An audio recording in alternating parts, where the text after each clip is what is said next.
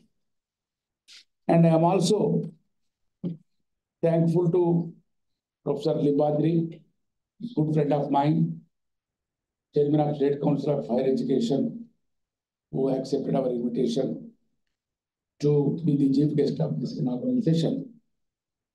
So I don't want to take much of your time.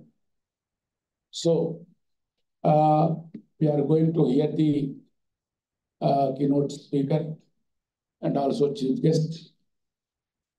And I once again, I extend my warm welcome to all the participants who came all the way from different parts of the country to take active part in this program for 2 days. And definitely, I hope this program will generate both the light and heat also. So definitely we will discuss on so many issues, and we will definitely get a lot of experience, especially to the younger teachers and research scholars. I hope they will benefit a lot by this today's important academic event. I also thank the and acknowledge the efforts of Department of Sociology and Dean Social Sciences, and also other teaching faculty members who took active part in designing this program and also organizing this program for 2 days. Thank you. Then I request, as part of the agenda, I request Dr. B. Srinivas, Seminar Director, to speak briefly about the seminar and other related issues.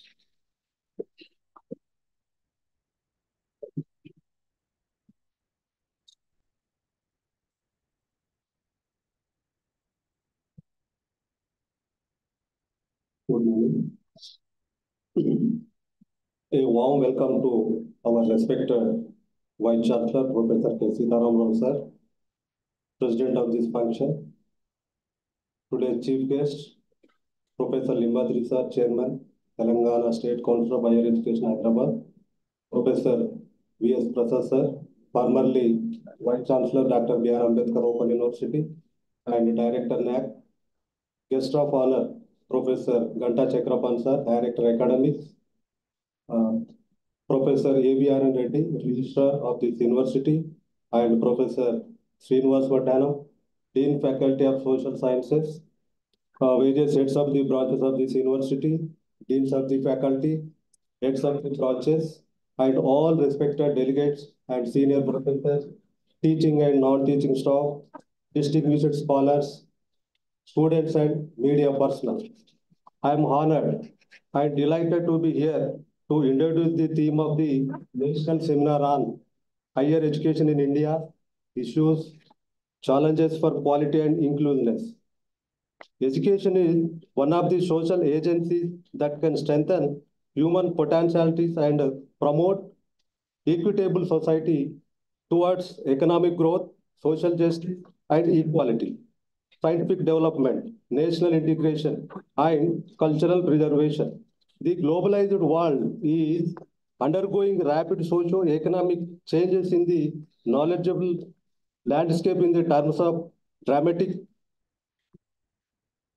and scientific and technological advances, not to mention to the rise of big data, machine learning, and artificial intelligence, and allied other sectors. There have been already many unskilled and semi-skilled jobs across the world have been overtaken by automation. In this context, the need for skilled employability, skills among the students, assumes significance by involving the conjunction of multidisciplinary abilities across the sciences, social sciences, and humanities.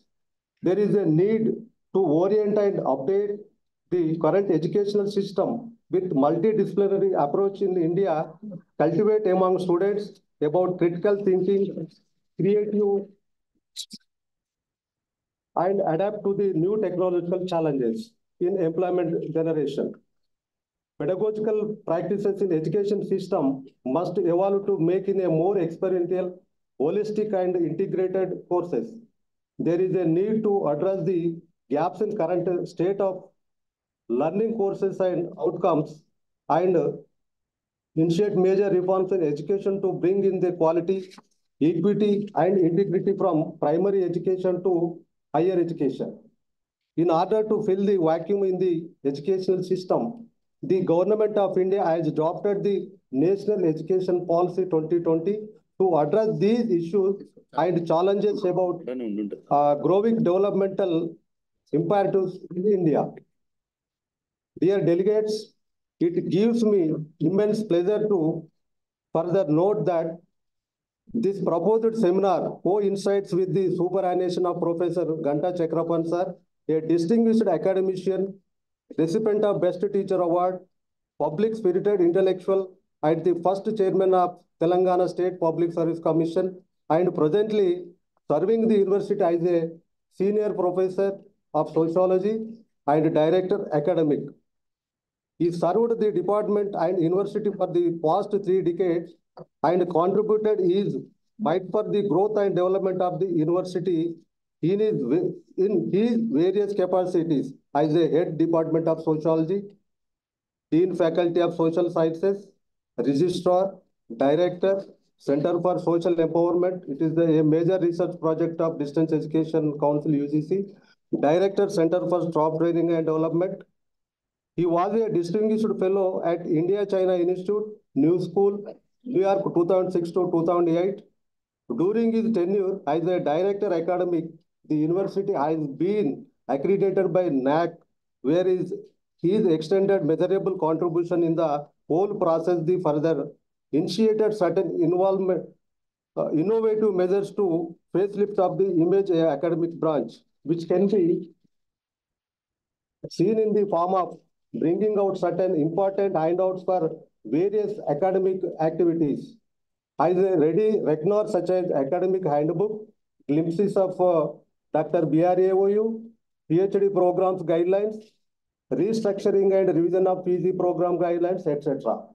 So he was also instrumental in bringing out a compendium of life stories of first generation successful distance learners of the university, depicting how the university transformed their lives. Further, he is also well known as a journalist, writer, public speaker, policy expert, political analyst, and one of the important public intellect in the region. Thus, his contribution to the field of higher education in the society is immense, and hence the Department of Sociology feels proud to organize this seminar in his honor. On the occasion of his superannuation, this seminar wholeheartedly congratulate him and wish him all the very best in his future endeavors. I am very happy to note that we have received 86 research papers from various scholars across different states in India.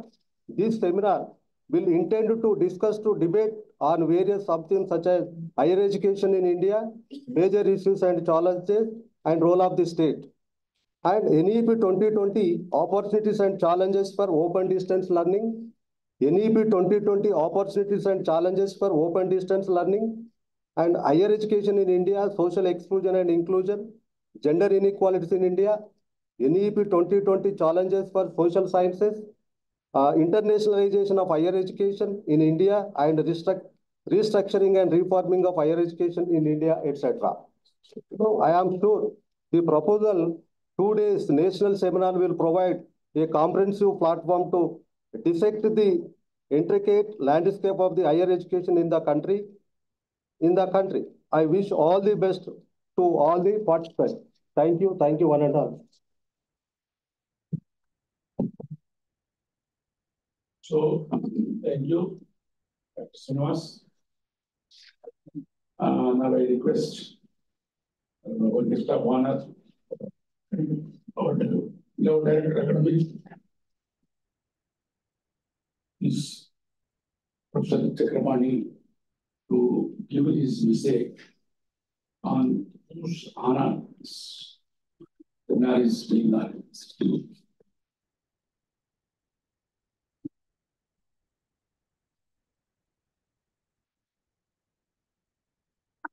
Thank you, sir.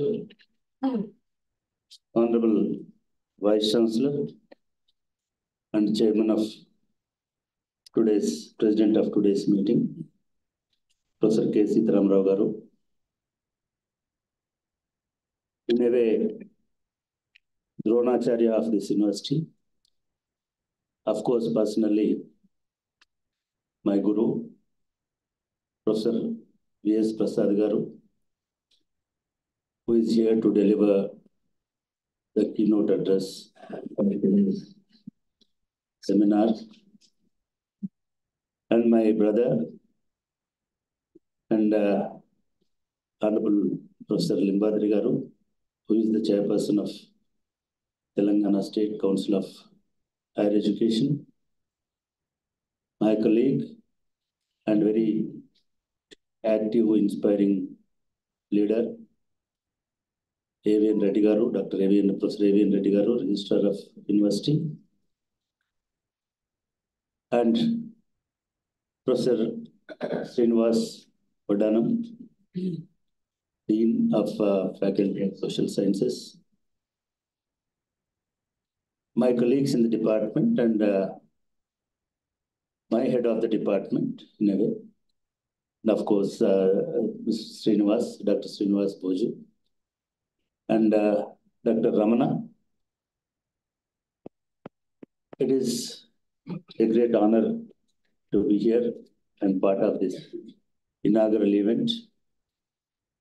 And I have seen, many of my old colleagues and my teachers, particularly Professor Suranayan Reddy, who taught me sociological theory in my post-graduation class, and my other teachers like Uma Mohan Garu is, almost 40 years. I'm very much fond of him, and he's here to bless this occasion, on this occasion.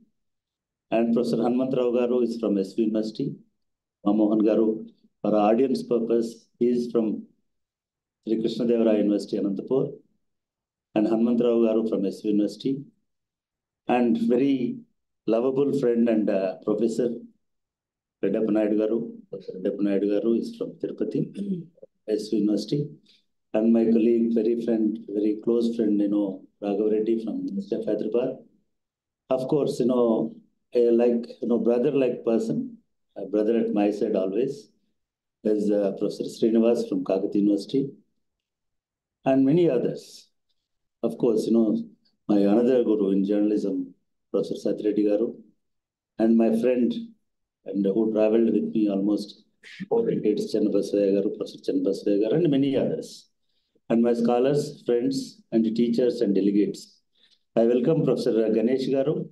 He is also, he is also brother to me. And Jay Kumar from Mysore and Karnataka State Open University, and Professor Ramulu Garu. And he's just, they are coming. Good morning, all of you. And I welcome as the Director Academic, all of you to this two-day national seminar on education, higher education in India, issues and challenges. Our Vice Chancellor said, the theme is designed by me. Sir, I'd like to tell you, till the file as a formal, proposal, I didn't know what they are doing. And without my knowledge, in fact, my department people, they designed the seminar and they sent the file. Because for your approval, I have to forward. That way the file came to me. It was in fact, it is a shocking kind of, proposal. Immediately I called my colleagues and I said, why you are so hurriedly? Because just they designed and planned this seminar, I think 2 weeks ago. With a short period, how you are going to organize? Because our university is very, small in number. In fact, teachers are very small and department size, faculty size also. So I spoke to the head of the department and the dean, and they said, we are organizing as a collective. It is not just Department of Sociology. Of course, it is initiated by Department of Sociology, but entire faculty of social sciences is behind them, and they are working together. Anyway, as my head of the department rightly said, it is coinciding with my superannuation date. So that is, for that, I'm really humbled and I'm honored. I thank you, my university and my department for honoring me in such a way. Sir, anyway, I don't want to take much time because they're already delayed, and we are here to, here, Professor V.S. Prasad Garu, who is a distinguished academician, visionary, and, great policy maker. For me, while, just going through the papers, I think India is just, striving to achieve a quantitative growth in education. They are not bothered. When we go through the policies, what I observed is they're not bothered about quality of education, quality of higher education. Why quantity means, unfortunately, they put some kind of, goal in front of them to compete with China. Because China has achieved tremendous growth in higher education with 50% of gross enrollment ratio or 50+% of gross enrollment ratio.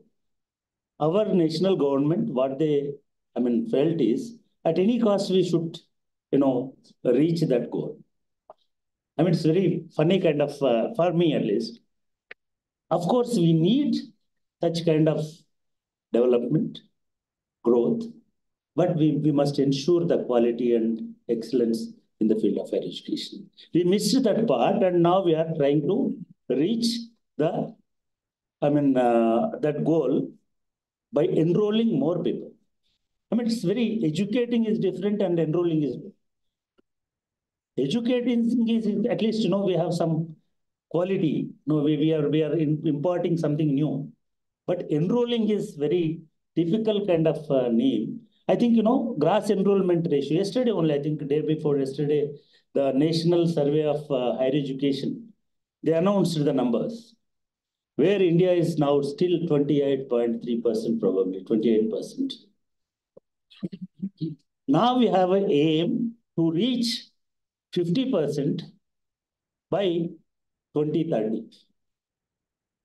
So with that goal, we are just, permitting all private colleges, these, that, universities, a number of private universities without quality and without looking into, other aspects of other impacts on higher education.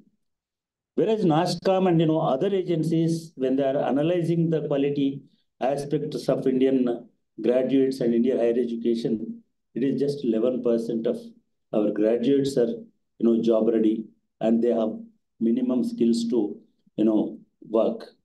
This is very pathetic kind of situation we are here. In a way, and people criticize, of course, we criticize Telangana government and Andhra Pradesh government also. for not providing, not concentrating on higher education. Surprisingly, sir, Telangana became the third best state in higher education with 38, with 40%. I think Limbadri Garu will elaborate on that. I think within 10 years, we rose to 40%, from 28% of, national, national standards. India is just 28%, Telangana is 40%, Andhra is 38%. And we are serving, of course, why I'm mentioning is this university is serving both Telangana and Andhra. I mean, this is one aspect where we are talking about, enrollments and quality higher education. The basic drawback, as a sociology student, I observed in Indian education is, exclusivity, lack of inclusion. I mean, that is, of course, this seminar is rightly identified. Inclusion is a big challenge to Indian education system. Inclusion means, many people and, planners in education, what they talk about is geographical inclusion. Accessibility to school, accessibility to university. No, it is social inclusion actually we need. Not establishing one university in Karimnagar and not by establishing, one university in somewhere in, Karnool is not real inclusion. We are just placing one institution there. But whether the local people, that regional people really enrolling themselves and educating in that institution, what kind of impact that institution is creating, that is very important. In that impact also, who are the students are enrolled in the higher education is also important. And very surprisingly, yesterday's data of National Education Survey says SC/STs are larger, enrollers of higher education in India. Particularly in Telangana data, I think I saw somewhere, it is around 40%, of our learners in higher education are, SCs and STs. No, because they are denied, no access, no inclusion in their policies. Now they are trying to come up.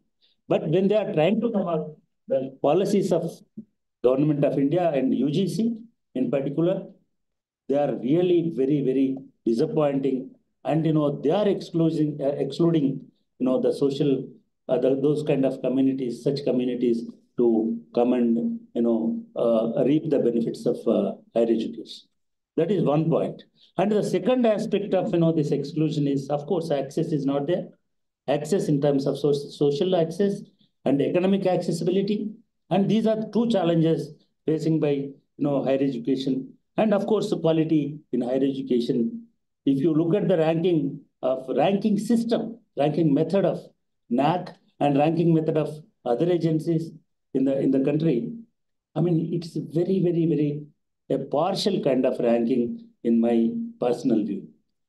Why it is partial kind of, when, I have great intimacy with Professor V.S. Prasad, when he was, director of NAC, and I used to argue with him, sir, why you are, evolving measurement scales like this, infrastructure, building and elaborate, and this kind of, physical infrastructure. But social impact also should be considered as one of the points to measure the, impact of that institution. Sir, in this background, I proudly say open and distance education is the only system to create a kind of inclusive environment in higher education system. We proud to claim, thanks to again V.S. Prasad Garu, thanks to claim we have at least educated, not enrolled, educated at least 1 million in our graduation program so far. And 1 million is a big number. And in IGNO, for instance, I always say, I think, my sociology fraternity, suppose in Usman University, when we were students of Usman University, the classroom size was 30. Probably it is 40 now. But trust me, my classroom study, MA classroom in Ambedkar University in the first year now today is 1600. 1600. Just you multiple your classroom strength to us, it will take at least 20 years to reach, our scale and our level. That way, yes, we are really reaching to the doorsteps of students. I'm very happy and proud. I'm this system, I'm this kind of delivery system, this kind of education institution for the last 3 decades. I have just completed 30 years of my joining here. And of course, earlier I was with Kakati University. I mean, in these 30 years, we could reach at least, as a writer, course writer or editor or, teacher, maybe I reached, at least 500,000 graduate students, because sociology is the easiest combination to all the graduate learners. Sir, with these few words, I look forward. I think this seminar is going to, discuss various aspects, both quality as well as inclusiveness of higher education. That is one, and I appreciate and congratulate our my colleagues, for designing the entire seminar in such a way, not just paper readings, and they have, they have given a place to two very important forums, important discussions. Today is one panel discussion, and tomorrow is another panel discussion. Probably today they are going to discuss about impact of higher national education policy NEP 2020 and impact on social sciences. And tomorrow, NEP 2020 and impact on distance opportunities and challenges to distance education, ODL. I think from this seminar, I wish at least we should evolve a kind of a policy. At least a proposal to the policymakers. Yes, distance education. Even now, I think our Vice Chancellor missed that point. We are the largest contributor to CER of Telangana and Andhra Pradesh. Almost 17%, sir? Yes. 17 to 20% is our contribution in this 40% of total enrollment ratio. I would like to remind that to our Honorable State Council of Higher Education Chairman Garu. So my wish is to please, when you are, devolving the funds or allocating the funds from state government, 20% should be, you have to allocate 20% to, Ambedkar Open Street, not 20% funds, sir. At least permit us to recruit our own teachers. That quality is not just, we cannot build quality without human resources and without, just infrastructure is not measurement for quality. And for the last 20 years, I think, we have no recruitment. Last 13 years in this university. Through higher education chairman, I request the state government also to take up the recruitments immediately to save both quality as well as inclusiveness in higher education. In that direction, I think the final outcome of seminar will propose certain measures, quality improvement measures and inclusive methods.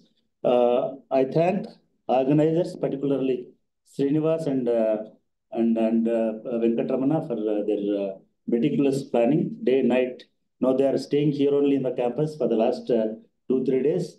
Of course, we have other friends also, other colleagues also from Usman University and other places.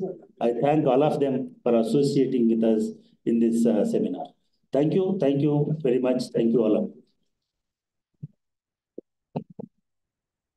So thanks very much, Professor Chakrabarti. And now I request our beloved Minister, Dr. Indian Reddy, to give his message.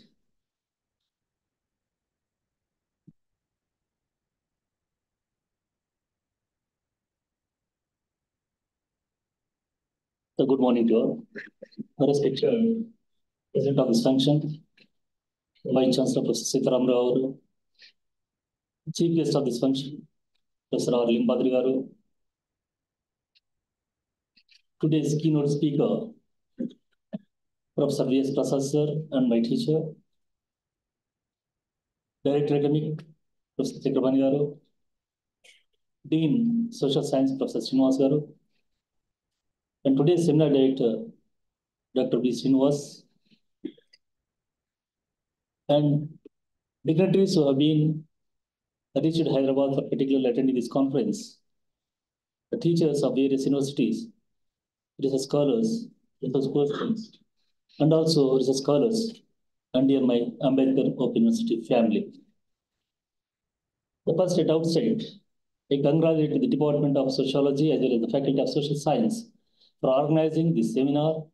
And also not only that, it is the honor of our senior professor and a visionary of the society, Professor Ganta Chakrapani garu. Really, I appreciate the department particularly to select this topic with the consultation of the Vice Chancellor. Why? Because the higher education is today, they're facing a lot of doubts, particularly the transition stage with particular new education policy.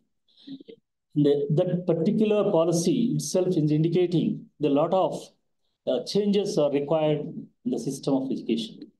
So even though the third largest country in the higher education system in the world, even though there are a lot of lacuna has been there, the Professor Chakrapani stated it, quality is more important than the quantity. So in this regard, I hope that this conference or seminar, the deliberations, the proceedings almost all helpful to the right direction to the policy makers as well as the institutions. So inclusion is more important, rightly stated by our Vice Chancellor. The gross enrollment ratio is higher contribution to this the total state of Andhra and Telangana. So in this regard, the scholars of the sociology and as well as other departments who are participating here, the discussions, deliberations, whatever it may be, provide us to the right direction in implementing policies, particularly in the event of inclusiveness as well as the quality and quantity of education. Thank you for providing. No, audience. Thank you, Professor Reddy. Now I request our Honorable Dean Faculty of Social Sciences, Professor Srinivas to make a brief introduction of the chief guest. Good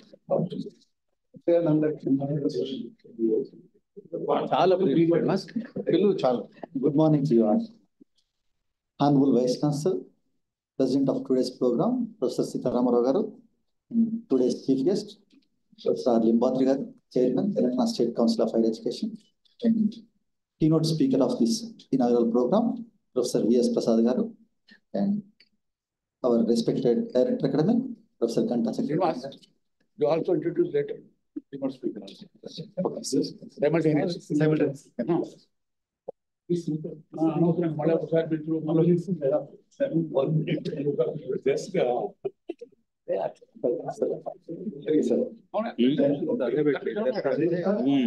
Professor A.V.R. Director of the seminar, Dr. Srinivas. Good morning to you all. I joined with my director seminar. Welcome you all for this seminar on higher education in India, issues, challenges for quality and inclusiveness.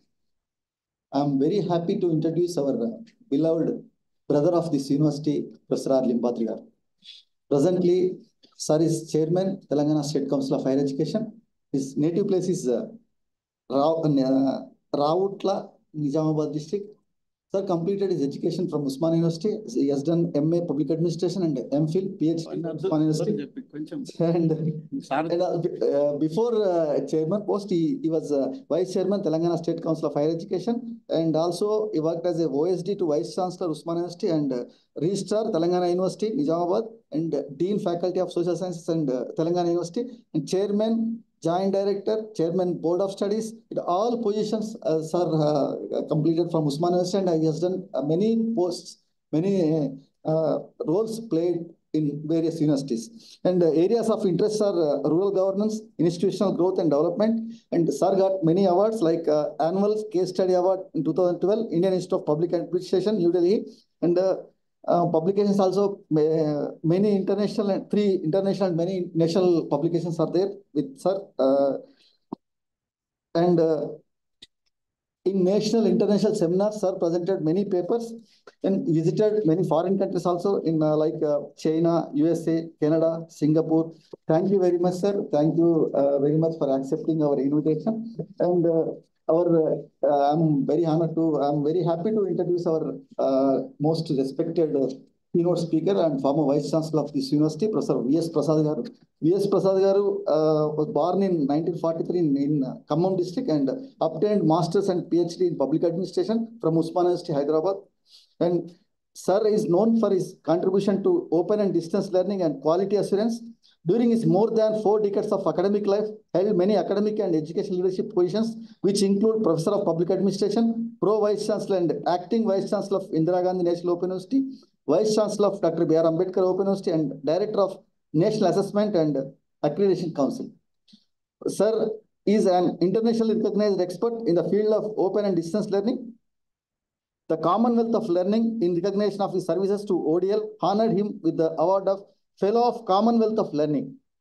Professor Prasad Sir headed the project of Government of Mauritius as Project Director, Open University of Mauritius from January 2009 to June 2010 for the establishment of Open University in Mauritius.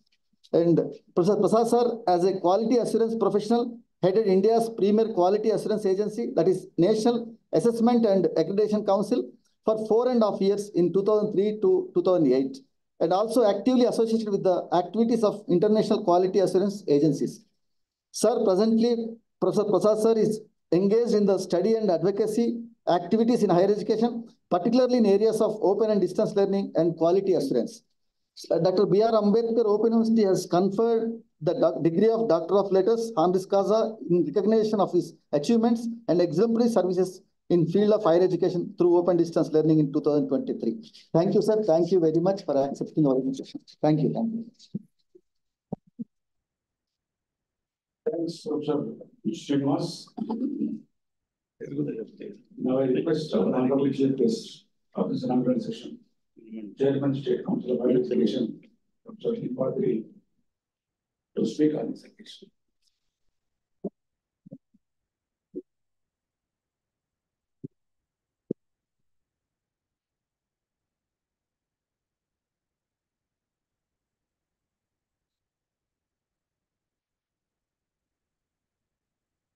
Good morning, everyone.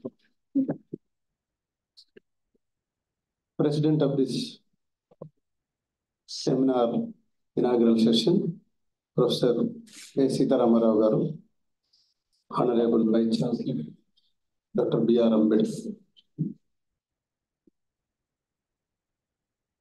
Keynote address, Professor V.S. Prasad Garu,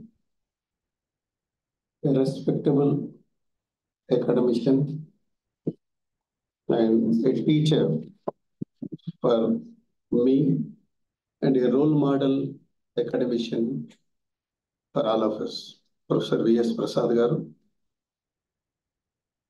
Professor Chakrapani Garu, Dr. Srinivas, Dr. Ramana, and Dean, Dr. Srinivas Vaddanam,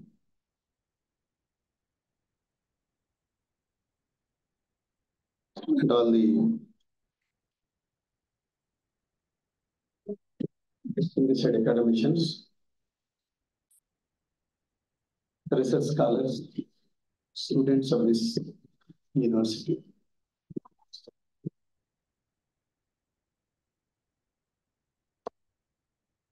Today, National Seminar on Higher Education in India, issues, challenges for quality and inclusiveness. Higher education in India, issues, challenges, quality and inclusiveness. ఈ అంశం మీద చాలా సందర్భోచితంగా ఈ విశ్వవిద్యాలయంలో seminar నిర్వహించడం అనేటువంటిది చాలా అభినందనీయమైనటువంటి అంశం. అది కూడా ప్రొఫెసర్ చక్రపాణి గారు రిటైర్డ్ అవుతున్నటువంటి సందర్భంగా ఈ టాపిక్ పై ఒక జాతీయ స్థాయిలో మంచి సీరియస్ అకాడమిషియన్స్ తో సమాలోచన జరపడం అనేటువంటిది కూడా చాలా గొప్ప విషయం. అందుకు ఈ విశ్వవిద్యాలయాన్ని, సోషాలజీ డిపార్ట్మెంట్ని, అట్లాగే టైం తీసుకొని పార్టిసిపేట్ అయిన మీ అందరికి కూడా అభినందనలు, కృతజ్ఞతలు, శుభాకాంక్షలు. ఎందుకు ఇది చాలా సముచితం అనిపించింది అని అంటే 2 విషయాలు. క్వాలిటీ అంటే మనకు ప్రసాద్ సార్ గుర్తుకొస్తుంది. The quality in higher education అంటే భారతదేశంలో నాకు తెలిసి ఒక 30-40 ఏళ్ళుగా విద్యార్థి దశ నుండి కూడా ఇలాంటి విషయాల సమాలోచనలో, సెమినార్లో పార్టిసిపేట్ అవుతున్న వాడిగా ఒక quality in higher education and inclusiveness కనెక్టివిటీతో ఉన్నటువంటి ఒకే ఒక వ్యక్తి, ఒక గ్రేట్ అకాడమిషియన్ ఎవరైనా ఉంటే అది ప్రొఫెసర్ విఎస్ ప్రసాద్ గారు అనుకుంటాను. కాబట్టి వారి కీనోట్ అడ్రస్ ఈ సందర్భంగా చాలా ఉపయోగపడుతుంది. రెండవది, ప్రొఫెసర్ గంటా చక్రపాణి గారి రిటైర్మెంట్ సందర్భంగా చేయటం. వారిది ఒక గొప్ప డైవర్సిఫైడ్ లైఫ్. నాకు తెలిసి అంత వైవిధ్యభూరితమైనటువంటి వ్యక్తిత్వము, ఒక పబ్లిక్ ఇంటెలెక్చువల్ స్టాండ్, ఒక కరేజియస్ స్టాండ్, ఒక కమిట్మెంట్ కలిగినటువంటి పర్సన్ ప్రొఫెసర్ గంటా చక్రపాణి గారు. ఒక ఊర్లో ఒక సోషల్ వెల్ఫేర్ హాస్టల్స్ నుంచి ఇంత వైవిధ్య పూరితమైనటువంటి పర్సనాలిటీ ఎస్టాబ్లిష్ కావటం అని నా దృష్టిలో చాలా గొప్ప అనిపిస్తుంది. ఇంతవరకు నేనైతే చూడలేదు. ఆయన జర్నలిస్టు, ఒక చిన్న జీవగడ్డ అనే పత్రికకు మొదలు పెడితే ఇంటర్నేషనల్ న్యూ స్కూల్ స్కాలర్ వరకు, వరల్డ్ సోషల్ ఫోరం వరకు, తెలంగాణ ఉద్యమంలో ప్రతి మనిషి ఆయన చర్చలు చూడడానికి ఎదురు చూసేవారు. పత్రికలో గంటా పదం ఎప్పుడు వస్తుందా అని ఆ వారం కోసం ఎదురు చూసేటట్టు వారు. పబ్లిక్ మీటింగ్లో మాట్లాడితే నేను 1-2 సార్లు వెళ్ళినప్పుడు మా ఊర్లో మీటింగ్ అవుతుంటే వాళ్ళు ఏమంటారంటే, మేము ఇంత తొందరగా మిమ్మల్ని కలుస్తాం అనుకోలేము సార్ అని చాలా మంది స్కూల్ టీచర్స్, ఇతర పెద్దలందరూ వచ్చి కలిసేవారు. ఇంతేకాకుండా ఈ దేశంలో మనందరం భయపడతాం, ఒక నిజాన్ని చెప్పాలా, ఒక స్టాండ్ తీసుకోవాలి. నక్సలైట్లతో చర్చలకు కూడా ఆయనే ముందు.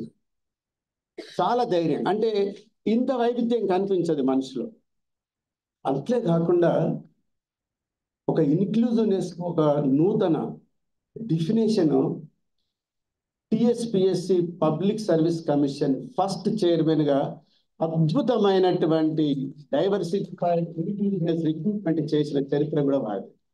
రాజశేఖర రెడ్డి గారు ఇక్కడ ఉన్నారు, దగ్గరికి వెళ్ళి చూసారు. చెన్నబసవయ్య గారు ఉన్నారు, సూర్యనారాయణ రెడ్డి గారు ఉన్నారు. వీళ్ళందరూ బయట నుంచి చూస్తా ఉన్నారు చాలా పద్ధతిగా. కాబట్టి నాకు ఆనందం వేసింది ఏంటంటే, ఇలాంటి సెమినార్లో పార్టిసిపేట్ అవ్వడం నాకు చాలా గర్వంగా అనిపించింది. విఎస్ ప్రసాద్ గారు, చక్రపాణి గారు ఈ పనిలో నిమగ్నమైనటువంటి వాళ్ళు, ఈ పని పట్ల నిబద్ధత కలిగినటువంటి, అట్లాగే ప్రిసైడ్ చేస్తున్నటువంటి ప్రొఫెసర్ సీతారామారావు కూడా ప్రజా ఉద్యమాలతో మమేకమై ప్రజల పట్ల ఒక పర్స్పెక్టివ్తో పనిచేయాలన్నటువంటి ఆలోచన ధార కలిగిన వారు కూడా ఈ సమావేశానికి ప్రిసైడ్ చేస్తూ ఉన్నారు. మిత్రులంతా అది కాకుండా అసలు ఈ విశ్వవిద్యాలయమే ఇంక్లూజివ్నెస్ కోసం ఏర్పడ్డది. అసలు ఈ విశ్వవిద్యాలయమే ఓపెన్ యూనివర్సిటీ అనే పేరుతో వచ్చింది ఏదైతే ఉందో అది యాక్సెసిబిలిటీ కోసం, అది ఇన్క్లూజివ్నెస్ కోసం. కాబట్టి ఇంతకంటే సముచితమైనటువంటి ప్లేసు, సముచితమైనటువంటి మనుషులు నాకు ఎక్కడ ఉంటారని అనిపించట్లేదు. కాబట్టి ఈ విశ్వవిద్యాలయం నిర్వహించడం కూడా ఇంకా ముందుకెళ్తే ఆ విశ్వవిద్యాలయం పేరు, ఆ విశ్వవిద్యాలయ ప్రారంభోత్సవానికి మనం పెట్టుకున్నటువంటి ఫోటో డాక్టర్ బాబాసాహెబ్ అంబేద్కర్. అంతకంటే క్వాలిటీ, అంతకంటే ఇన్క్లూజివ్నెస్ సింబల్ ఈ ప్రపంచంలో ఇంకా ఇది. డాక్టర్ బాబాసాహెబ్ అంబేద్కర్ అంటే quality education, doctor Babasaheb Ambedkar అంటే democratisation of education, doctor Babasaheb Ambedkar అంటే ఈక్వల్ ఆపర్చునిటీస్ని అందించే వ్యక్తి. కాబట్టి ఇంతమంది అంటే ఇన్ని ప్రభావితం చేయగలిగినటువంటి ఈ సమావేశం డెఫినెట్గా తెలంగాణకు, భారతదేశానికి ఒక కొత్త ఒరవడిని, కొత్త ఆలోచనని ఈ క్వాలిటీ మీద, ఈ ఇన్క్లూజివ్నెస్ మీద అందిస్తుందని ఈ 2 రోజుల సెమినార్ తప్పకుండా ఆ దిశగా సమాలోచనలు, డిస్కషన్ చేస్తుందని, ఈ డాక్యుమెంట్ కొత్తగా ఏర్పడినటువంటి తెలంగాణ రాష్ట్ర ప్రభుత్వానికి ఒక మోడల్గా, ఒక మార్గదర్శిగా ఉండాలనేటువంటి ఉద్దేశం ఆకాంక్షిస్తూ నేను ఒక 2-3 విషయాలు చెప్పాలనుకుంటున్నాను.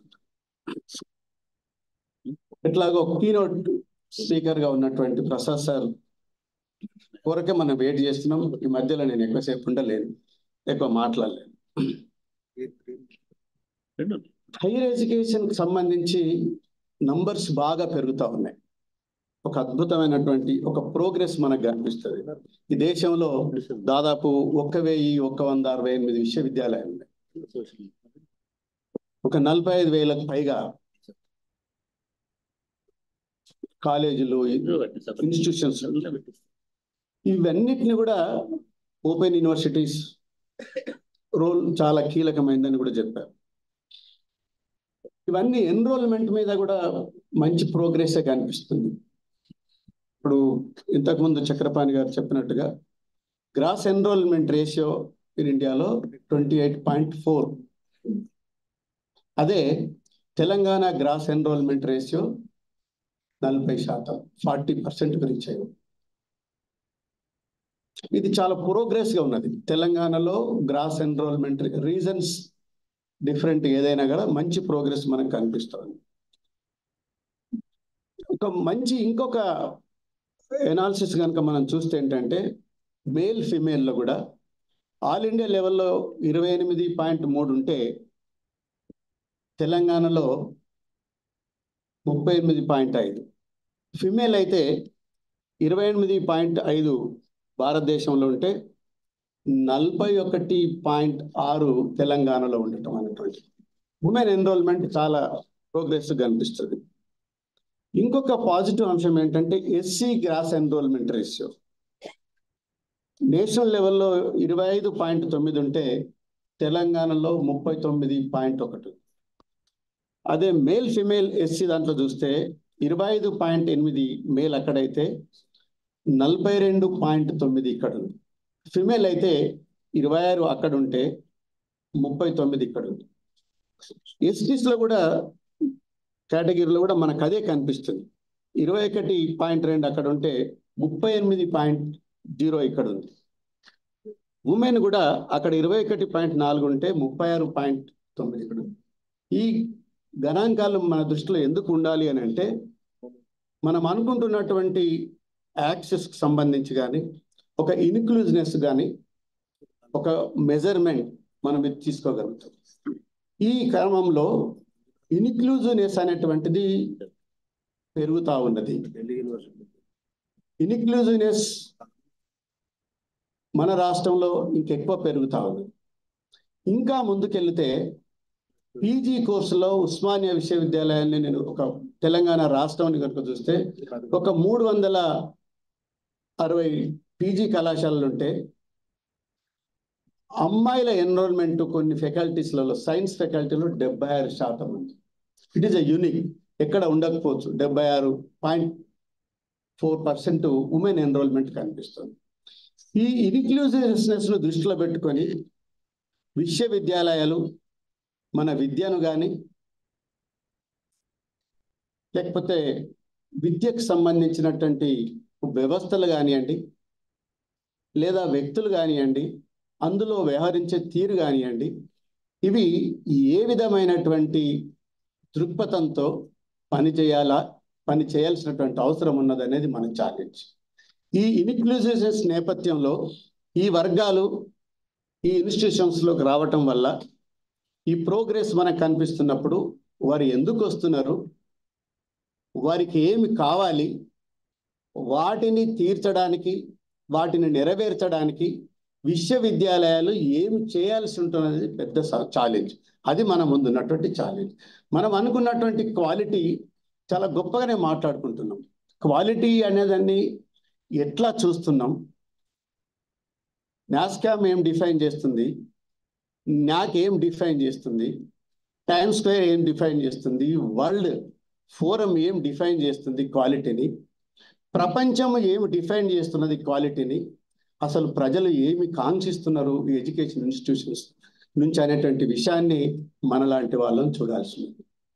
మనందరికీ తెలుసు ఈ ఛాలెంజ్ అనేటువంటిది, ఈ ప్రజలు ఇన్ని వేల మంది, ఇన్ని లక్షల మంది మన దగ్గరికి వస్తున్నప్పుడు ఆ లక్షల మంది విద్యార్థుల యొక్క ఆకాంక్ష ఏంటి, లక్షల మంది పిల్లల్ని విశ్వవిద్యాలయాలకు పంపిస్తున్నటువంటి తల్లిదండ్రుల యొక్క ఆకాంక్ష ఏంటి, ప్రభుత్వం వాళ్ళ నుంచి ఏం ఎక్స్పెక్ట్ చేస్తున్నది, అవి నెరవేరుస్తున్నామా లేదా అనేటువంటిది ఈ ఎడ్యుకేషన్, హైయర్ ఎడ్యుకేషన్కు ఉన్నటువంటి ప్రధానమైనటువంటి ఛాలెంజ్గా నేను భావిస్తాను.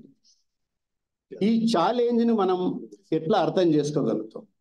ఈ ఛాలెంజ్కి సంబంధించినటువంటి ఈ క్వాలిటీకి ఏ ప్రామాణికాలు అయితే మనం ఎస్టాబ్లిష్ చేస్తున్నామో, మనం డిఫరెంట్ డెఫినేషన్స్, న్యాక్ నుంచి మొదలుకొని అన్ని రకాల క్వాలిటీ అస్యూరెన్స్ సెల్స్ ఏవైతే ఉన్నాయో ఆ ప్రామాణికాలకు ఉన్నటువంటి నిబద్ధత ఏంటి, అది నిజంగానే విద్యార్థులు ఎక్స్పెక్ట్ చేస్తున్నటువంటి లక్ష్యాన్ని చేరుస్తున్నదా లేదా అనేటువంటిది మనం గమనించాల్సినటువంటి అంశం. ఇందులో 3 అంశాలు ప్రధానంగా ఉంటుంది. ఒకటి, విద్యార్థులు చేరిన తర్వాత వాళ్ళ యొక్క విజ్ఞానాన్ని ఎంత పెంపొందించగలుగుతున్నాం, ఆ విజ్ఞానం అనేటువంటిది, ఆ నైపుణ్యాలు అనేటువంటివి, వాళ్ళ వ్యక్తిత్వ రూపకల్పన అనేటువంటిది ఏ విధంగా ఉంటుంది, అట్లాగే అది ఉపాధి అవకాశాలని పెంచగలుగుతుందా, ఉపాధి నైపుణ్యాల్ని ఇందులో ఇవ్వగలుగుతున్నాయా, అట్లాగే ఈరోజు ప్రతి ఇన్స్టిట్యూషన్స్ ఏం పనిచేస్తున్నాయంటే, ఒకటి మా దగ్గర బాగా ఎంప్లాయబిలిటీ ఉన్నదని, లేకపోతే ఎంటర్‌ప్రెన్యూర్‌షిప్ ఉన్నాయని చెప్తుంది. ఐఐటి లాంటి ఇన్స్టిట్యూషన్స్ కూడా డిపార్ట్మెంట్సే ఎంటర్‌ప్రెన్యూర్‌షిప్ డిపార్ట్మెంట్స్ ఎస్టాబ్లిష్ చేస్తుంది. వాళ్ళందరినీ కూడా ఒక పారిశ్రామికవేత్తల్ని తయారు చేయాలి ఈ దేశంలో. అనేక విశ్వవిద్యాలయాలు కూడా డిపార్ట్మెంట్స్ ఇంతకు ముందులాగా public administration, economics, sociology, English డిపార్ట్మెంట్స్గా ఉండట్లేవు. చాలా మార్పుల్ని చేసుకొని పనిచేస్తూ ఉన్నాయి. ఈ కాంటెక్స్ట్లో ఈ ఉపాధి, ఈ వ్యాపార విలువలని కానీ, విజ్ఞానాన్ని కానీ, నైపుణ్యాన్ని కానీ విశ్వవిద్యాలయాలు అందించగలుగుతున్నాయా, పాఠ్యాంశాలు అవి చెప్పగలుగుతున్నాయా, టీచింగ్ లెర్నింగ్ మెథడ్ అనేటువంటిది ఆ వైపుగా ప్రయాణం చేస్తున్నదా అనేటువంటిది మన ముందున్న ఛాలెంజ్. అది అర్థం చేసుకోకుండా ఈ ఎక్స్పెక్టెడ్ సెక్షన్స్ ఏవైతే ఈ విశ్వవిద్యాలయాల్లో కోరుకుంటున్నాయో, ఈ న్యూ జనరేషన్స్, అది ఉమెన్ కానివ్వండి లేదా సామాజికంగా వెనుకబడినటువంటి వర్గాలు కానివ్వండి, అవి ఏమి ఎక్స్పెక్ట్ చేస్తున్నాయి అనేటువంటి దాని వైపు ఈ అన్నీ కూడా పనిచేయగలిగితే అప్పుడు మాత్రమే మనం ఆలోచిస్తాం. ఇప్పటి వరకు ఉన్నటువంటి వ్యాపార వర్గాన్ని మీరు పరిశీలిస్తే, ఈరోజు ప్రపంచీకరణ నేపథ్యంలో లేదా విద్య ప్రమాణాలు ప్రపంచంతో కంపేర్ చేస్తున్నటువంటి తరుణంలో ఈ ప్రపంచం వైపు ప్రయాణం చేస్తున్నటువంటి మన ఈ విశ్వవిద్యాలయాలను ప్రొడ్యూస్ చేసినటువంటి వ్యక్తులు ఎవరైతే ఉన్నారో, ఏ ఎలిట్ సెక్షన్ అయితే ఏదైతుందో వాళ్ళు ఉద్యోగాలు చేసే వ్యాపారాల వైపు వెళ్ళి ఉంటారు, లేదా అంతకుముందే తల్లిదండ్రులు వ్యాపారాలు పెట్టుంటే అందులో ఇమిడి ఉండటం. కానీ ఈ జనరేషన్స్ ఎవరైతే ఈ కొత్తగా వెనుకబడినటువంటి వర్గాల నుంచి లేదా స్త్రీలు ఎక్కువ సంఖ్యలో విశ్వవిద్యాలయాల్లో ఎన్రోల్మెంట్ చేస్తున్నప్పుడు ఆ వర్గాలకు వ్యాపారానికి సంబంధించినటువంటి నైపుణ్యాల్ని, కళలను మనం నేర్పగలుగుతున్నామా, అవి నేర్పితే డైరెక్ట్గా వాళ్ళు ఎస్టాబ్లిష్ చేసుకోవడానికి కావలసినటువంటి వ్యవస్థీకృతమైనటువంటి సపోర్ట్ సిస్టాన్ని మనం ఇవ్వగలుగుతామా, ఇచ్చే పరిస్థితి ఉందా, లేదా చదువుకున్నటువంటి పిల్లలందరికీ ఉద్యోగ అవకాశాలు ఏమైనా ఇవ్వగలుగుతామా, ఏ సంఖ్యలో ఇవ్వగలుగుతాం, ఇవ్వలేకపోతే వాటికి ప్రత్యామ్నాయ మార్గాలు ఏంటి అనేటువంటి ఛాలెంజ్ను ఈరోజు దేశవ్యాప్తంగా కానీ రాష్ట్ర వ్యాప్తంగా కానీ విశ్వవిద్యాలయాలు ఎదుర్కొంటున్నాయి. కాబట్టి ఆ వైపున మన చర్చలు, ఆ వైపున మన యొక్క రీసెర్చ్ ఉంటే బాగుంటుందేమో అనేటువంటిది నా ఉద్దేశం. వీటితో పాటు ఇంకా ఇన్స్టిట్యూషనల్ పరమైనటువంటి గ్యాప్స్ అనేకం చూస్తాం. లక్షల మంది మేము అడ్మిషన్స్ ఇస్తాం. ఫర్ ఎగ్జాంపుల్ తెలంగాణలో చూస్తే ఎవ్రీ ఇయర్ ఒక 2,25,000 నుంచి 2,50,000 మంది విద్యార్థులకు మేము దోస్త్ ద్వారా అడ్మిషన్స్ ఇస్తాం. కానీ పీజీ కోర్సుల వరకు చూస్తే విశ్వవిద్యాలయాల్లో తెలంగాణ రాష్ట్రం మొత్తం కూడా 25,000కు మించి అడ్మిషన్స్ కావటం లేదు. ఈ విషయాలను మనం ఆలోచించాలి. అంటే ఒక ఎడ్యుకేషన్ ప్రోగ్రెస్నెస్ ఎట్లా ఆగిపోతుంది, ఎందుకు ఆగిపోతున్నది, ఏ రకమైనటువంటి కారణాలు వీటిని ప్రభావితం చేస్తున్నాయి అనేది, చేరినటువంటి విద్యార్థుల యొక్క భవిష్యత్తు, వారికి సంబంధించినటువంటి డిమాండ్స్ ఎట్లా ఉన్నాయనేది కూడా మనం చూసుకుంటాం. అట్లాగే విశ్వవిద్యాలయాల్లో ఈ మొత్తం కార్యక్రమంలో ఏ రకమైనటువంటి విలువలని, ఏ రకమైనటువంటి అంశాలని కూడా మనం చెప్పుతున్నాం అనేటువంటిది చూడాలి. ఈరోజు ఈ దేశాన్ని పరిపాలించడానికి మూలాధారం అంటే ఒక రాజ్యాంగం ఉంటే ఒక కాన్స్టిట్యూషనల్ వాల్యూస్ అనేటువంటి ఇన్స్టిట్యూషనలైజ్ అవుతున్నాయా, ఇన్స్టిట్యూషనల్ ఎకడమిక్స్లో అది భాగం అవుతుందా, మనిషి జీవితంలో అది ఒక ప్రభావితాన్ని చేసే ఒక వాల్యూ సిస్టాన్ని, ఒక సైంటిఫిక్ టెంపర్మెంట్ కావచ్చు, కాన్స్టిట్యూషనల్ మోరల్ వాల్యూస్ కావచ్చు, అవి ఏమైనా మనం చెప్పగలుగుతున్నామా అనేటువంటిది కూడా మన ఇన్స్టిట్యూషన్స్లో ఉన్నటువంటి ప్రధానమైనటువంటి ఛాలెంజ్గా ఉన్నాయి. కాబట్టి డెఫినెట్గా ఈ సెమినార్ ఏదైతే ఉందో ఈ విషయాలపై కూడా ఆలోచిస్తుందని, తప్పకుండా ఈ విశ్వవిద్యాలయానికి ఉన్నటువంటి చారిత్రక నేపథ్యం అనేక గొప్ప మార్పులకు పునాది వేసింది. కాబట్టి దీనికి కూడా ఇక్కడి నుంచే మొదలవుతుందని ఆశిస్తూ, ఈ చక్కటి అవకాశం కల్పించినటువంటి సోషాలజీ డిపార్ట్మెంట్ మిత్రులకి, విశ్వవిద్యాలయం వైస్ ఛాన్సలర్ గారికి, ఓపికతో విన్న మీకు కృతజ్ఞతలు చేస్తూ సెలవు. కృతజ్ఞతలు మిత్రమా. ఉత్సాహభరితమైన, ప్రోత్సాహకరమైన సందేశాన్ని ఇచ్చినందుకు ధన్యవాదాలు. మీరు అన్నట్టు యాక్సెసిబిలిటీ, ఈక్విటీ, క్వాలిటీ, ఇంక్లూజివ్నెస్ తో పాటు accountability of the higher education institutions to society is also a big challenge. కాబట్టి ఇది కూడా మనం దృష్టిలో పెట్టుకోవడం అవసరం. రాహిత్యంగా కాదు, బాధ్యతాయుతంగా ఉండాలి society. So thank you very much for your great message. Now I request our honorable keynote speaker, Professor B.S. Prasad, to deliver his address.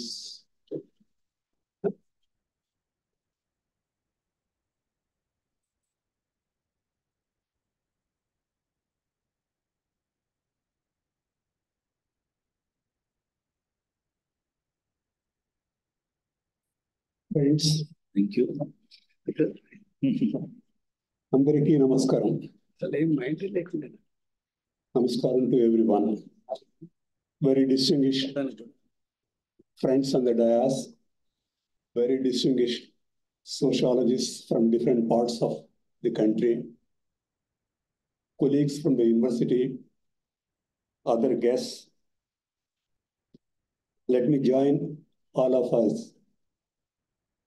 all of you, in congratulating the Department of Sociology of the university for organizing this good academic event. This is a good academic initiative in a sense. On the eve of retirement of a very distinguished senior colleague, all the colleagues decide to meet and discuss on a socially important theme. I think this type of traditions, many universities and many departments also are following. And I am very happy that Ambedkar Open University is also following that tradition. I think the sociology department is one which has taken the lead in this tradition. I'm not sure whether other departments are following or not. The sociology department deserves special appreciation for this, particularly when they are doing it on the eve of retirement of a very senior colleague, senior professor, Professor Chakrapani, Genta Chakrapani. Mr. Chakrapani and myself, we were colleagues. We were not only good friends, but we were also colleagues in the university. I'm very happy that on this occasion, I also would like to take the opportunity of sincerely expressing my sense of appreciation for his significant contribution to the development of this university in various capacities, in various ways. He has made a significant contribution for the development of this university. In addition to his social activist role that everyone knows, see, in Telangana, when during the Telangana agitation, when listening to his speeches, I always feel that he is presenting what is called as a Telangana perspective. There is a Telangana perspective, and in his retirement note, he said, in future, he wants to engage in social discourse. It is a good, he is already engaged in that, and in future, he wants to concentrate on that. I only replied to him, to his message, that his social discourse, you may call it as a Ganta perspective. His perspectives on social issues are really very relevant to the society for understanding the social problems. This is the role of a sociologist. Actually, all these social sciences, Max Weber called the social sciences as the analytical instruments to understand the social relations between the different elements of the society. So Professor Chakrapani's broad perspective, broad vision is very useful to the society, and I'm happy that he's going to be engaged in the social discourse. I take this opportunity to again express my sense of appreciation. I'm thankful to the organizers for asking me to participate in this program and speak as a keynote speaker. I don't know whether I have any key to the understanding or not. I called my address as the reflections of a disturbed optimist. I consider myself as a disturbed optimist. Why I consider myself as a disturbed optimist, particularly when I look at the higher education scenario in India today, it is the best of times. It is also the worst of times. With due respect to Charles Dickens, he said the society is passing through a phase of best of times and worst of times. Higher education also is passing through a phase of best of times and worst of times. So Limbadri and other friends were telling that the expansion in the higher education. At the time of independence in 1947, we have only 1% GER. Today it is said that 28 or 29% GER. Only maybe 1 lakh students or 500 colleges we are talking. Today we are talking about 47,000 colleges and 1,100 universities. At the time, only 20 universities expansion. So you may say it is the best of times and many other opportunities also. But it is also worst of times in higher education. Many pointed out these problems. You see, even National Education Policy 2020 has listed many of the problems of the higher education. I was going through one report I think it was in 2018, the World Development Report. Every year, UN publishes a World Development Report. 2018 World Development Report, the focus of that report is learning to realize education's purpose. And a question is raised, why educational institutions are not able to realize the learning purposes? Why? It is not only a national question, it is also an international question. Throughout the world, these things are happening. Very interestingly, they have identified 4 causes for the problem, why the learning is not taking place in the institutions. One is, I just quote these 4 causes because it has some relevance. One is unskilled and unmotivated teachers. Second is unprepared learners. And third is insufficient learning resources and infrastructure. And fourth one is unimaginative and ineffective system management. This is throughout the world, they are pointing out some of these problems. You see, we also find that some of these problems. That's why I find these are the worst of times. You see, there is an increasing privatization, increasing marketization, and increasing corruption in the educational institutions, and increasing problems, see, increasing irrelevance of many of the learning activities that is taking place. So from this point of view, we will reflect on why these things are happening in this way. Today, I'm very happy that the seminar, particularly, I think it is in the nature of the discourse of Dr. Chakrapani. He identified the quality and inclusiveness as the themes of the discussion on higher education.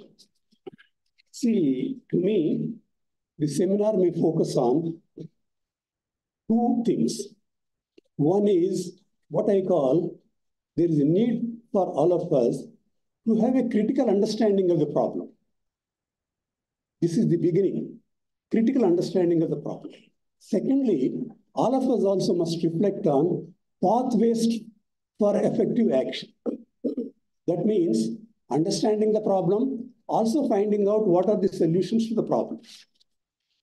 Abdul Kalam always used to advise the academicians, because as academicians, all of us know that we are very good in identifying the problem, but not that good in identifying the solution, or not that conscious of identifying the solution. So APJ Abdul Kalam always advises the academicians, whenever you discuss any problem, you also have an idea of what is the solution.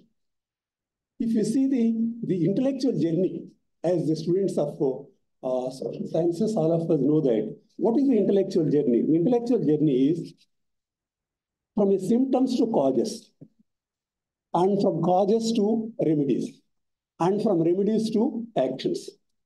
Unfortunately, in our intellectual journey, most of the time, we are stopping at symptoms level only and responding to that, and sometimes in a very wild way we are responding. We are responding in a very extreme ways also. But from symptoms, we have to go to the causes, and from causes, we have to find the remedies, and remedies which we are suggesting must result in actions. This is the intellectual journey. So what I propose to do in the few minutes time given to me, how do you understand the problem? The quality and exclusiveness, how do you understand? How do you locate the problem in the whole field of higher education? The second is, how do you locate the solutions, or what do you think are broadly the way of moving forward? The first thing is, when we are talking about the quality and exclusiveness, how do we imagine the quality and the concept of inclusiveness? The concept of inclusiveness, these two concepts, how do you imagine? There are different ways of imagining these things. I was just reflecting. As sociologists, all of you are very familiar with the C. Wright Mills book on social imagination. Social imagination. And C. Wright another book on power elites. These two concepts of Mills are very relevant for us to understand the quality and inclusiveness. How these two concepts are very relevant to understand these quality and inclusiveness. In quality, how do you understand the quality? Professor Limbadri also is referring to that, and Professor Chakrapani also is referring to that. How do you understand the whole question of quality? Generally, we define quality as fit for purpose. This is how NAC defines quality as fit for purpose. Okay, everybody agrees.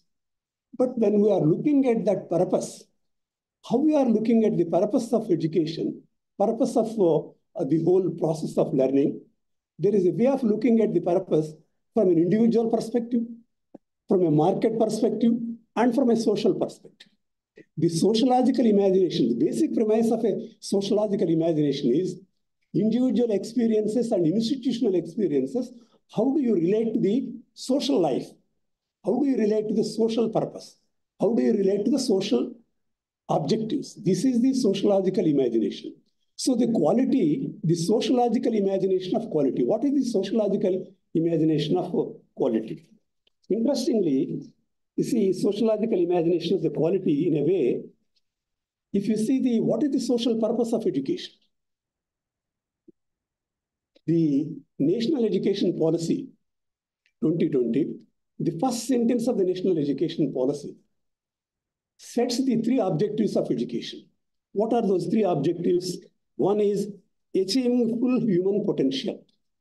Second is developing an equitable and just society. And third is promoting national development. Okay, this is the first sentence of a national education policy. It starts with that first sentence. So the social objectives are set. What we are talking about the quality, the social imagination of the quality is how the social objectives of education are realized, that is the quality. How the quality which we are talking as a fit for purpose, the purpose is the social objectives of education. There was a reference to Dr. Ambedkar. Dr. Ambedkar said, what is the purpose of education? Education must result in students developing pratibha, samata, and third is the, what is called as the, what is the third? Karuna. These are the three objectives of education. So when we are talking about the quality of education must result in students developing these three objectives.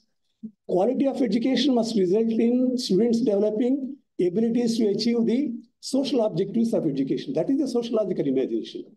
In individual imagination, what we are focusing, individual students acquiring some competencies. That is the focus of individual imagination. What is the market imagination? Market imagination is individual students acquiring abilities to get job in the market or address the job, address the market requirements, market needs. This is the market orientation, or what is called as a market imagination. What we require is certainly employment, employability skills are very important. Individual competencies are very important. I was attending one seminar. A student, there was a discussion on what is called as the outcome-based education. I think Ambedkar Open Institute also recently they have conducted a seminar on outcome-based education. In that seminar, very interestingly, one student made an interesting observation. Yes, you are discussing about the outcome-based education.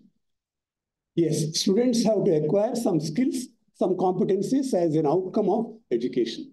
But the more important question is, what is the effect of these outcomes the students acquire on society? What type of outcomes you are assuming in the society? In the social transformation of education, when you say education is a public good, that means it has a social transformative role. How do you connect to the society with your outcome-based education, you acquiring some skills and some competencies, and these skills and competencies helping you to get the job? Thereby, what is your contribution to the society? How you are going to create a society which is more equitable and more just? New education, national policy talks about not only individual competencies, but education resulting in just and equitable society. So the quality, my first argument is quality, you must be able to look it in a broader perspective. Our imagination of quality must be social imagination and broader imagination. What is the student success? How do you assess the student success? What do we mean by student success? Student success generally means students out of this education acquiring knowledge, skills, and attitudes which are personally, professionally, and socially useful. So three dimensions of personally, professionally, and socially useful. The three dimensions. Have you taken in the quality all these three dimensions or not is a question. So the comprehensive view or a broader social imagination of quality is very, very important. This is what Dr. Chakrapani and Mr. Limbadri also are emphasizing. The second is the inclusiveness also. It is good that inclusiveness. In the inclusiveness, generally, the inclusiveness, we look at the inclusiveness as a sort of a process of access process. But to me, inclusiveness is a concept. When we are looking at inclusiveness, how do you integrate multiple or diverse social categories, social life, social experiences into a broader system? So this inclusiveness also has a very broad dimensions. But unfortunately, in the inclusiveness, we are looking more at the access level, but the inclusiveness in processes, inclusiveness in outcomes. That is also very, very important. So the inclusiveness in a broader frame and the quality in a broader frame, these two concepts. So my first argument is for the seminar to consider how do you look at the whole very complex process of quality and complex process of inclusiveness? How do you understand it and how do you relate our understanding to the actual processes in educational institutions? Actual processes in educational institutions. This is the first observation. My second observation is, it is about, my own feeling is when we are talking about these two concepts, the quality and inclusive, we fail to recognize sometimes the mutually constitutive nature of this quality and inclusiveness, these two concepts. Sometimes we discuss them independently. Yes, quality is important, everybody talks about it. Inclusiveness is very important, everybody talks about it. And friends also pointing out that Open University is the best example of inclusiveness. Okay, good. Like that, there are some institutions which are best examples of the quality. But my understanding of these things is quality and inclusiveness both are what we call as are mutually constitutive elements. You cannot have quality without inclusiveness. If you have quality without inclusiveness, it results in more elitism. That's why the C. Wright Mills' book on power elite, how the power elite in education system results in quality or results in inclusiveness. Or are they concentrating on both or are they concentrating one? It is said about the IITs, IIMs and some of the good institutions, they are good in quality. It is said that open universities and these things are good in inclusiveness. My own feeling is the quality and inclusiveness, are you mixing or are you looking at it separately? The interdependent nature of these things. If you have quality without inclusiveness, it is not socially relevant. If you have inclusiveness without quality, it is not equally socially relevant. Unless both these things are combined, unless an education institution strives for both these things. We said about the IITs and IIMs. You see, humorously, somebody said they represent overdeveloped mind and underdeveloped heart. I extend this logic.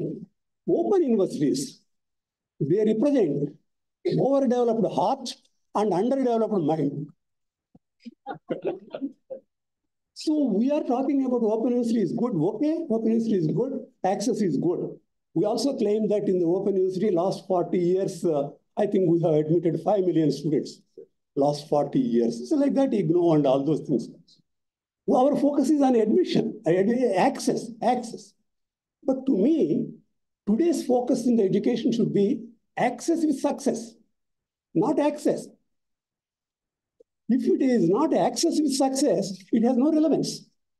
Open universities, if you are admitting the students and giving some degrees, we give degrees to the rural people, tribal people, people in disadvantage. All these things are good. There is no problem.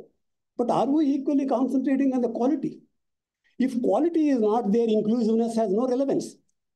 You get degrees. Okay, you get degrees. Today we are not getting any job. Somewhere you see somebody is pointing out very interesting situation in engineering colleges. You see, chairman also knows it. In engineering colleges, a parent went to an engineering college to admit his son. Then he was talking about the security guard there or watchman there. Then he's inquiring, how is this college? That watchman, he said, I think security guard, that one said, sir, it is a good college. I studied here only. I got a first class. I got a placement. Here in this college, I got a placement. So this is the situation. See, this is the situation. So what we are looking is, yes, open universities are providing access. We must also provide good education. Provide good education. So the quality is equally important. IITs and IIMs and many good institutions are providing good education. If you go to these institutions, you will be flabbergasted about their structures, about their systems. But they're providing only to 500 people, 1,000 people. So the question is, how do you integrate these two things? one without the other has no meaning. So inclusiveness and quality are interrelated, constitutive elements of a one whole. That constitutiveness we must understand. This is my second observation. Then the two more observations very briefly I will make about what should be our course of action. How do you move forward? You see, this is all, you see, as you know, all of us know all these problems, all of us know that. How do you move forward? In moving forward, I have two suggestions. One is, see, there is a need for very, very extensive use of technology for quality and technology for inclusiveness. All of you know that the technology experts, you see, the fast-changing world. And in this technology also, the open technology, or what we call as the open software, software, or open sourceware, it is called, or open AI, artificial intelligence, open AI, or what is called as the MOOCs, or what is called as open educational resources. These are all the technologies which are more widely available and more, widely distributed also. What we are looking at the technology which is widely accessible to all communities of the people. You see, inclusive technology, what the people are talking about, inclusive technology. That means widely accessible to all the people. Not exclusive technology, but inclusive technology is very, very important. That inclusive technology, because in the technology use, there is a criticism that only technology is accessible only to the few people. But that criticism you can overcome if you focus on inclusive technology. But in the technologies, you see, our problem is, that's why here comes how the technology is being used.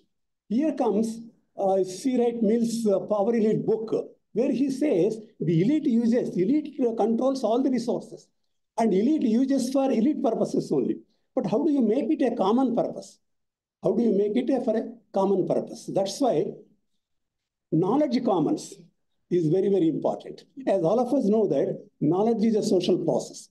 Maybe individuals individuals may make very significant contribution, but individual is able to contribute in a social context. In a social context, it is a social process. When your knowledge is a social process, society has a ownership on the knowledge, and knowledge commons is a process in a democratic society. That knowledge commons is very, very important, and inclusiveness is possible through that knowledge commons. That's why OER, a best expert, suppose Dr. Chakrapani is a sociologist, he gives a lecture. It can be communicated to all the people through this open technologies. You see the good lectures. Professor Sitaram Rao as a vice chancellor addresses the students. It can be communicated to all the students. So what is required in the technology is, how do you make it as a common resource? How do you make the technology as an open resource available to all the people? That's why in the open universities have that advantage. See, today, everybody is talking about technology. See, in the 2020, two important developments one must notice. What are those two important developments? One is the unfortunate development is COVID and its effects. But the post-COVID situation in 2020, it resulted in more legitimacy to the technology used in education and in all these areas. Another important development in 2020 is new national education policy. It's a very important development, and some people consider it as an important disaster also. That is a different issue. But I see, whatever it may be, this is an important development. We have to take note of that development also. So now, when we are looking at the technology use, even all institutions must extensively use this technology, and difference between the open universities and other institutions. Other institutions also are using technology. That is called as a blended learning. But what is the difference is the difference in scale. Open universities has the advantage of difference in scale. We can use the technology and reach to the large numbers. That is the advantage which we have to use it. One is the technology. The second is, my second suggestion is, we have to take an institution-centric view of this quality and exclusiveness. Why I'm saying institution-centric view? In India, more than 1,100, I think maybe 1,150 or 1,200 university-level institutions, universities and university-level institutions are there. And 45,000 colleges and 10,000 or 12,000 standalone institutions. Okay. what I'm advocating is institution-centric view is very, very important. Why I say institution-centric view, every institution may be a part of the larger higher education system, but it is also a unique institution. It is also unique. Suppose there are 17 open universities. All the 17 open universities, maybe they are open universities, but they are not in the same level of development, same level of operations, same level of working. So the every uniqueness of every institution must be recognized, and every institution must plan its activities by including these quality and exclusive these concepts. And many other aspects also they can include. That's why National Education Policy, NEP, also rightly emphasizes institutional development plan. Every institution must develop an institutional development plan. So institution-centric and institution must develop that type of an approach. And you must have that faith in the capacity of the institution and in the abilities of the institution to deliver goods. And you must build the competencies of the institutions. This is my second suggestion. Many other suggestions also you can think of it. But I think I have to conclude it. Let me stop it here. But in conclusion, I want to bring it to two factors. One is all of us must realize that it is the teaching community has a very important role to play in the whole development of education system. No society or no educational institution can raise above the level of the teachers. It is the level of the teachers who play a very important role, and this all of us must realize that. And institutions must play a very important role. And sometimes what is happening is in the education system, in the quality also, I was also associated with an external quality assurance agency. Unfortunately, sometimes what is happening is, what is the role of an external quality assurance agency? To me, it is only a facilitating role. It is only a role to support the institutions to improve their quality. The two objectives of any external assessment is, you see, one is the quality improvement, and second is the accountability of the institution. These are the, but who is responsible for quality? The question is, who is responsible for quality in higher education? Because everybody says quality is important. Nobody says there is no dispute about it. Everybody says inclusiveness also is important. But who is responsible? Institutions have to play that important role. External agencies, their role, there is important, but it's only supportive role. That's why I always feel we have to move from one-time greatness to everyday greatness. External assessment agencies is once in 5 years, they assess and they say you are A grade or B grade, or this is the grades. Anyhow, now they are thinking of changing those things also, but that is one-time greatness you are talking. How do you have a everyday greatness? And you can have everyday greatness by making quality and inclusiveness as a inbuilt features of your working. Everyday working of the institution, they become a part of your everyday working of the institution. In everyday working of the institution, are you taking note of the inclusive features? Are you taking note of the quality? Everyday institution working.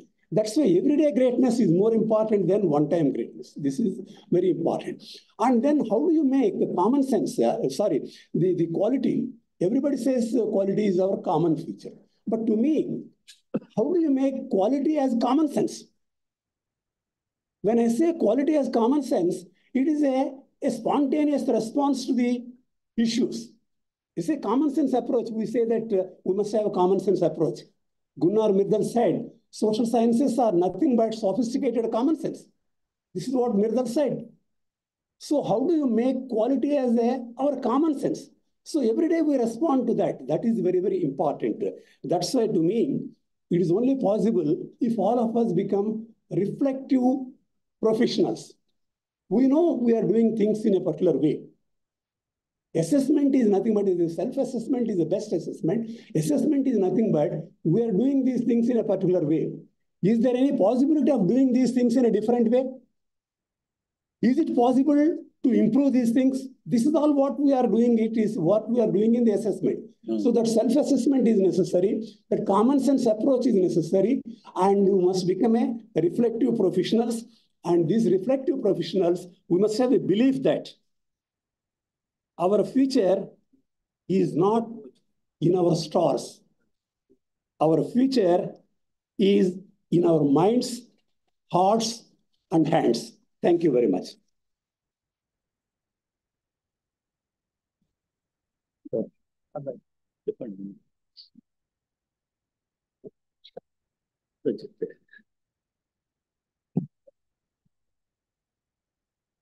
So thanks a lot, sir.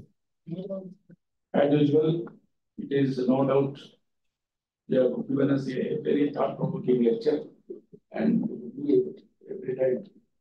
Same thing. So thanks to that. Last before item on the agenda is before vote of thanks by the felicitations program is there. I request PRO to conduct this.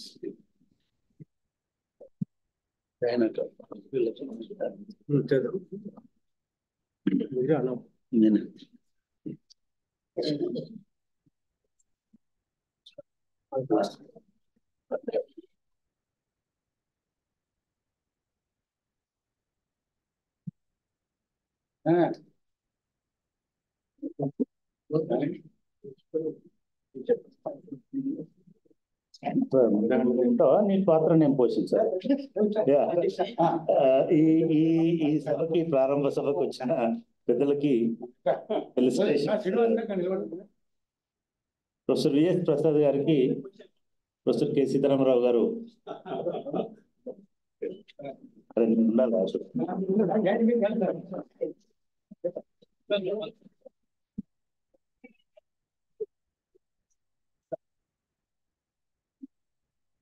Thank you sir. Next మన chief guest, today's chief guest professor Limbadri గారికి BS Prasad గారు, vice chancellor గారు, అదేవిధంగా చంద్రబాబు గారు dais మీద అందరూ కూడా join అవ్వాలి.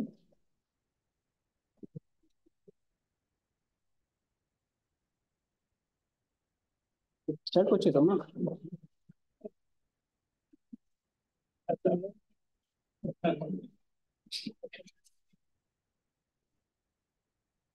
ఈనాటి ఈ కార్యక్రమానికి సభాధ్యక్ష స్థానంలో ఉన్నటువంటి మన విశ్వవిద్యాలయ వైస్ ఛాన్సలర్ గారికి సన్మాన కార్యక్రమం. లింబాద్రి గారు, విఎస్ ప్రసాద్ గారు, Chakrapani sir.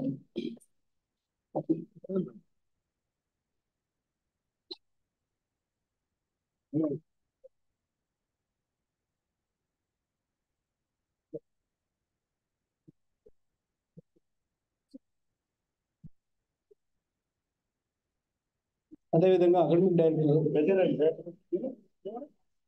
Sir,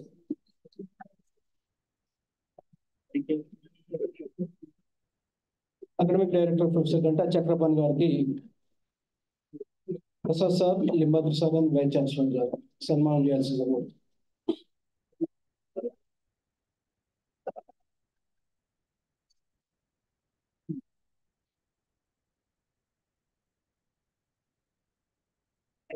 next register doctor AVR Reddy గారికి లింబాద్రి సార్, ఎస్ ప్రసాద్ గారు and Chakrapani.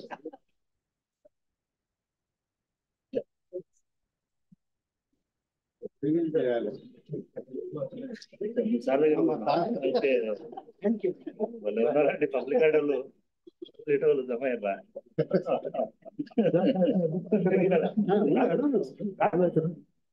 Next dean faculty of social sciences Srinivas garu సన్మాన కార్యక్రమం.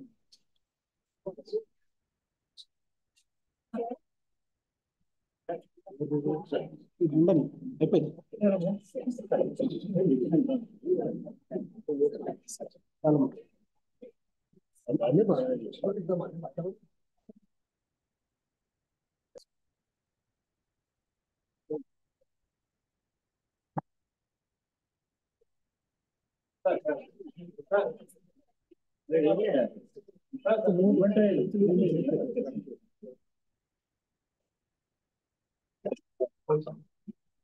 Thank you very much. Chakrapani sir.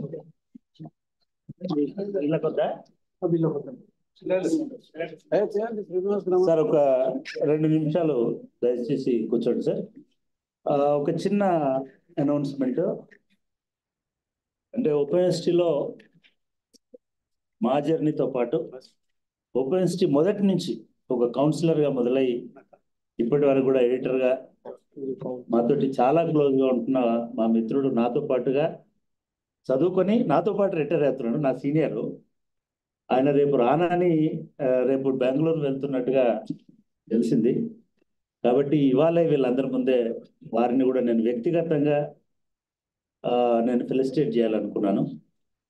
నాకు సీనియర్గా యూనివర్సిటీలో అప్పటి నుంచి కూడా ఒక వెల్విషర్గా ఉండి ఆ జర్నీ మాకు 40 ఇయర్స్ దాదాపుగా 40 ఇయర్స్ ఆ జర్నీలో ఎప్పుడు ఏది చెప్పినా కూడా నో అనకుండా మాకు పనులు చేసి యూనివర్సిటీ గ్రోత్కి అఫ్ కోర్స్ పర్సనల్గా మాకు కూడా చాలా ఆత్మీయుడు. I request professor Ganesh, he is retiring next month. వారు కూడా రిటైర్ అవుతున్నారు. కాబట్టి ఈ సమావేశంలో ఎందుకంటే రేపు ఆయన ఉండరు, ఇవాళ ఈవినింగ్ అయితే మా వీళ్ళందరూ ఉండరు. కాబట్టి ఈ వేదిక మీద నుంచే వారిని కూడా నేను పర్సనల్గా నేను ఫెలిసిటేట్ చేయాలనుకున్నాను. అట్లాగే మా డిపార్ట్మెంట్ తరఫున కూడా మా శ్రీనివాస్ రమణ కూడా ఫెలిసిటేట్ చేస్తారు. అన్నా please come out to the dais and accept our felicitation. Ganesh నేను అన్నా అంట, మరి నాకంటే చిన్నోడు ఇప్పుడు, ఎందుకంటే I'm retiring earlier to him.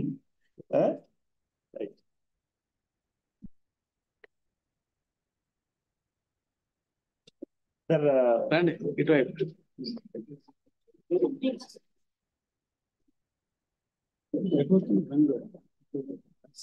నేను తెలంగాణకే రాష్ట్రం, ఆంధ్రప్రదేశ్ రాష్ట్రం, దేశం రాష్ట్రం రండి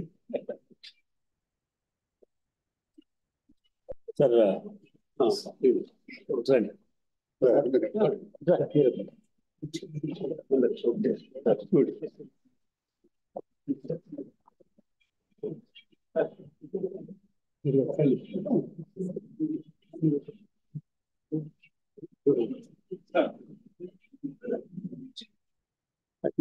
Small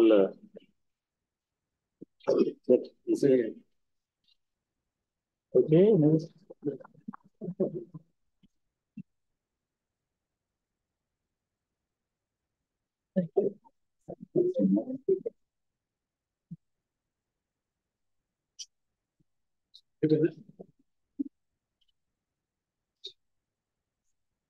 Thank you. I request our Dr. Ramana. Thank you, Ganesh. Formal vote of thanks. Now, I think it is time to propose formal vote of thanks. Ramana. I request Dr. Venkat Ramana to propose vote of thanks. Yes.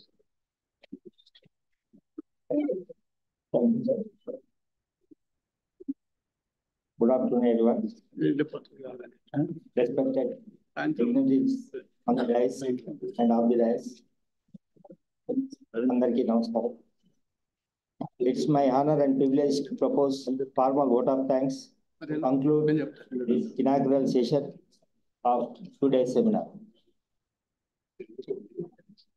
At the outset, I am thankful to the chief guest, Professor R. Limbadri Garu, Chairman, Telangana State Council for Higher Education, for coming here on a Sunday, sacrificing his leisure time and delivering the chief guest address. Sir, your talks have indeed provided a necessary inputs to the deliberations to be held in the seminar and also provided direction required. I also thank for your financial assistance, sir, for this seminar. I am also thankful to Professor V.S. Prasad Garu, who has accepted to be the part of this inaugural session and has delivered the keynote address. Professor Prasad sir has always been constant source of inspiration and motivation for our academic endeavors. Thank you, sir. I also thank to our Honorable Vice Chancellor, Professor K. Sitaram Rao Garu, who has encouraged us to organize this seminar and design its blueprint. Sir, your leadership has been instrumental in planning and executing this seminar. Thank you, sir, for all your support. I am also thankful to our senior professor, Ghanta Chakrapanana, in whose honor this seminar is being organized, his vision and guidance have given shape and outline to this seminar. I thank the Registrar Professor A.V. Reddy Garu, who readily approving the whatever the approvals for conducting of this seminar. The Dean Faculty of Social Sciences, Professor Srinivas Vaddanam, who has been very supportive from the point of the conception and to the point of execution of this seminar. And I also thank to all the faculty members of our teaching faculty and non-teaching faculty members of our university. I also thank Dr. B. Srinivas, the Director, Seminar and Head of the Department personally. And my thanks are also to the different professors, senior professors who have come from different universities. I can take few of them. Professor Ganesh sir, Professor Ramulu sir, Professor Raghava Reddy, Professor Reddappa Naidu, Professor Uma Mohan, Professor Hanumantarao, Professor R.S. Reddy sir, and so many other teachers from different universities. And excuse me if I forgot any names, and even our faculty members. Hello. I thank the EMRC, Engineering Branch, Computer Center, CSTD, Computer Center, and CSTD and SICA for lending this, whatever the halls to the seminar. I also thank all the delegates from different universities, paper presenters, participants for their interest in this seminar. I thank all the members of the audience, teaching, non-teaching staff for being part of this inaugural session. Thank you, everyone. So now we'll break for tea. Tea is there in the hall. We'll join for tea there. Thank you.